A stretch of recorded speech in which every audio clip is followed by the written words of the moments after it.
Naranasan mo na din bang umextra bilang isang florista dito sa Saudi Arabia? Hello everyone, it's another brand new day. This is Nonoy Kevin at ngayong araw ay samahan niyo akong sumama sa mga kaibigan nating florista. Nataon naman na diop ko at tinawagan ako ni Eugene na may event daw silang pupuntahan. Niyaya niya ako dahil kulang daw sila sa tao. At dahil interesado akong maka-experience ng ganitong trabaho ay nag-go na ako.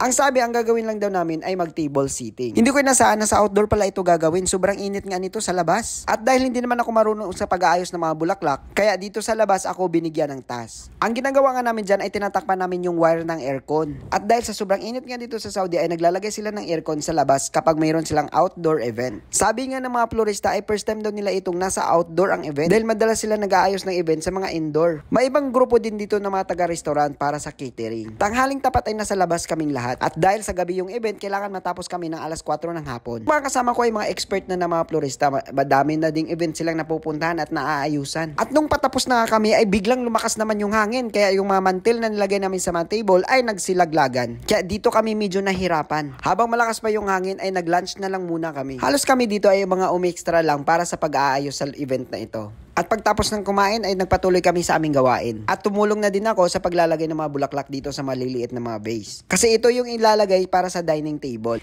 At naatasan na naman kami magtupi ng table napkin. Kailangan naman yung 300 pieces table napkin para sa 300 guests. O diba sobrang dami nila? Ganito lang pala to kadali, akala ko mahirap. At inayos na nga namin lahat ng mga tables. Nilagay na namin yung mga flower vase, plato, at syempre yung mga table napkins. At ang mga naglagay ng mga utensils ay ang mga taga-catering services. Medyo nakakapagod pero nag-enjoy naman ako. At least parang naging productive naman yung day off ko. Di pala ganun kadali ang pagiging florista dahil akala ko bulaklak lang yung gagawin nila. Halos lahat pala ng nandito ay kailangan tapusin. Alas 6 na nga ng hapon nang kami ay matapos niyan. Ay yung iba ay nagpapahinga na habang hinaantay namin yung aming mga kasama. Ito po muli si Nonoy Kevin at nagsasabing hindi pari-pariho ang buhay, may saya at lumbay kaya kailangan mong maging matibay.